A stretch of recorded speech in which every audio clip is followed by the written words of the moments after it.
भरपूर अशा बोटी येते. गाईच मरळ तांबारे बघा मासा कसलाय आजगर सारखं चट्ट आहे त्याच्यावर. गाई झालेलो आहे आपण डाम. कोणता डाम आहे?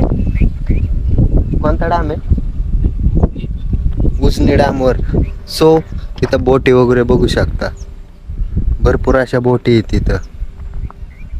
सो बघूया की तिकडे आहे का? तिकडे बोटीचं हाय विषय. चला गाईच तिकडे जाऊ. उजनी डाम कसा आहे भाई? लय मोठा आहे. मासे आणलेत. कसलं मासे आहे ते बघूया. गाईच मरळ आणि अजून एकच आहे का पलीकडे के? आणि ही चिलापी आहेत का? त्याच्यात काय आहेत बरं? बघा मरळ दुसरी एक. हे काढा बरं. वेगळंच दिसतंय जरा मासा. हा वेगळंच आहे ना. आजच बघतोय मी हा मासा. काटा असतात. हा एक नंबर. पण एवढं बारीक आहे. त्यापेक्षा मोठी साईज असते. लय थोडं गावलेत मासा तुम्हाला. हे आहेत मोठे आहेत. आता मी हे आणाय गेलो. आणायला होय? म्हणजे ही मला खाली न्यायच्यात टाकायला नवीन जायला. जाळीत अडकतात का कशात? आता सकाळनं लय सापडतात. तुम्ही जाळं टाकून आला का तिथं? हा आता असं. सकाळ. आणि कधी टाकलेलं तेव्हा गावले? ही सकाळ टाकलं होतं. आता ही नदीने चालवलं पाणी. आता खाली जास्त सापडत. हा हा हा. तो एकच लय मोठा आहे. ती जरा मोठा पाहिजे होता. हा नवीन आल्या. कुठला आहे? चांबारी ना. दिसायलाच लय जबरदस्त. ह्याच्या गत दिसतोय. पापलेट गत. पापलेट सारखा दिसतोय. काटा ह्याच्यापेक्षा मोठा नाही गावत. अजून कधी गावला नाही मोठा. असते 4-5 किलो. आता काय झालंय? आता उद्या मंगळवार. हा हा हा. मासा उद्याच्याला सकाळ चालली कसले प्रकार सापडतो. इथं पण कोणता तरी मासा पळतोय. चिलापी आहे. हे आपल्या विहिरीत आहेत असलं पण ते काढायच्यात. मांगूर आहेत पण ती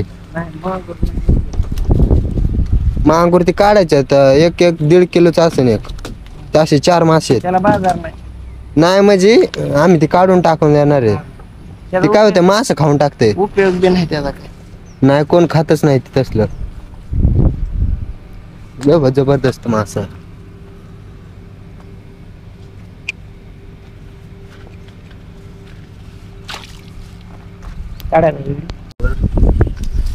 गाईच कुठले तुम्ही सांगा परत? चांबारी बघा मासा कसलाय. डोळे दाखवा बरं. पूर्ण ना असे गोळ सिल्वर कलर मध्ये पूर्ण. हे बघा पलीकडून पण दाखवा बरं.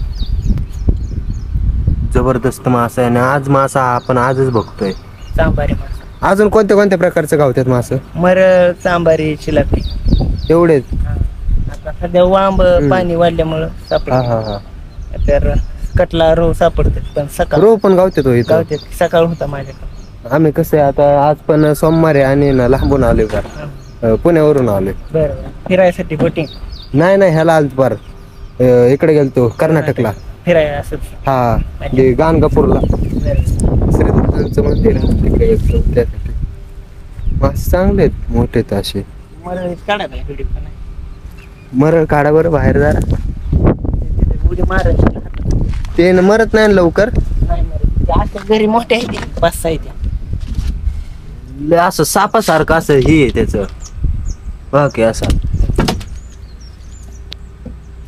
सापासारखं आहे पूर्ण. सटकते हातात न. भयंकर आहे मासा. चट्ट आहे तसा अंगावर. आजगरासारखं चट्ट आहे त्याच्यावर. किती वेळ जिवंत राहतो? याला 2-3 दिवस काय होत. असंच पाण्याच्या बाहेर? नाही पाण्यात ठेवलाय. हा तिथं एक आहे ना. ह्या माशांना रक्ताची गाठी कमी होते मरळीनं. हा मरळीने. आयुर्वेदिक मासा आहे. मरळी कमी गावत असेल ना इकडं? 400 रुपये किलो. एवढी मागे? आम्ही बिगवान जबरदस्त आहे. 400-450 बोली असते ती 400 रुपये. हा तुम्ही कसं देता म्हणजे तिथं? मी तिथं म्हणजे एकदम आता माझ्या घरी 5-6 आहे त्या, हा हा आणि आता हे आजच्या काय उद्याच्या काय मिळून एक 10-20 किलो घेऊन हा, जायचं हा. एकदम 4-5 हजाराच्या वाढून डायरेक्ट हा. दोन आणि तीन ते दिवस पुढं मारा. कितीने विकतात कसं काय? पुढं मला एक पुण्याचं गिराक भेटलं होतं हा हडपसरचं. हा हा 800 रुपये किलो आहे म्हणलं आमच्या इथं बरं 800 रुपये किलो. 400 वर काढतात म्हणायचं. हा 400. आरामात निघते. आणि जेवढं तुम्हाला भेटते तेवढंच मोठी त्यांना असली की भेटते. 1000 रुपये आहे म्हणलं. साईज वर अशी प्राइस ठरते त्याची. ह्यापेक्षा मोठी असली की म्हणलं 1000 रुपये किलो. पण मी असं बरेच गिराकाला दिले जीवनच्या पुण्याच्या पेशंट हे अजून चिलापी जिवंत आहे पण हे. त्याला जिवंत तिला काय येईल परत कधीतरी इकडं. चालते जाऊ का हो? युट्यूबला टाकायचं हा चॅनल आपला MH रायडर 9191. हा दिसणार 2-4 दिवसांनी. चालते जाऊ का? चला काहीच आता ना आपण घरी जाऊया. भरपूर लेट झालेला आहे इथंच. सो डामवरनं तर आलेलो आहे आपण, आणि डामवरनं आता लगेच दुसरा दिवस तर आलेला आहे, उगवलेला आहे. हा ब्लॉग आपण असंच कंटिन्यू करणार आहे. आत्ता चाललेलो आहे आपण लोणीमध्ये. सो लोणीमध्ये काय काम आहे सर ते तुम्हाला डायरेक्ट भेटून जाईल, काय करणार आहे ते वगैरे सगळं दिसून जाईल. सो चला आता डायरेक्ट लोणीला जाऊ.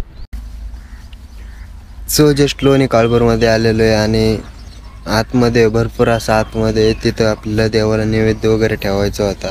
आणि आपल्याला थोडंसं अंतर पुढं थोडंसं ना महादेवांचं मंदिर आहे. सो तिथं पण जमलं तर जाऊयात.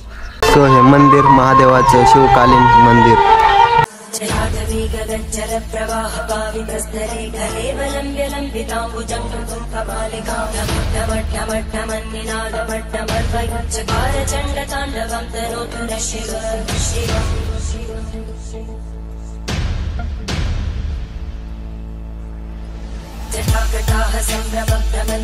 मंदिर तर एकदम क्वालिटी म्हणजे प्रसन्न वाटते इथं आल्यावर. आणि फर्स्ट टाइम आलतो आपण पहिलं पण नव्हतं कधी आलेलो. सो मंदिराच्या साईडला एक विहीर आहे ती दाखवतो तुम्हाला. आणि मग इथं तर पिंड वगैरे बघितले असं भारी असा व्ह्यू. भरपूर इथं डेव्हलप केलेलं आहे, कारण की ना पहिलं असं काही नव्हतं वाटतं. पहिलं नव्हतं ना असं काय. आणि आता चला ती विहिरीचा व्ह्यू पॉईंट दाखवतो तुम्हाला. भरपूर इथं आहे बघा, फाउंटन वगैरे केलेलं आहे इथं. थांबा जवळून दाखवतो. हे बघा फाउंटन वगैरे भारी केलेलं आहे. आता जस्ट त्यात पाणी नाहीये, बट ते पाणी सोडल्यावर एकदम क्रेझी दिसून जाईल. सो असा फाउंटन ना दोन्ही साईडला आहे. सो इथं पण एक फाउंटन आहे, आणि जो पलीकडे आधी दाखवला आपण तिथं एक फाउंटन आहे एकदम. पण आज जस्ट पाणी नाहीये, बट हे पाणी आल्यावर भारीच दिसणार आहे, कारण की व्ह्यू तर एकदम क्वालिटी आहे. आणि बघा मंदाचं इथं बॅनर, आणि इथं पाय वगैरे धुण्याचे काहीतरी कट्टा आहे. तो जस्ट घरी पोचलेलो आहे बघा. 2 गाड्या एक साथ इथे. आणि चला आता ना रेस्ट वगैरे करतो.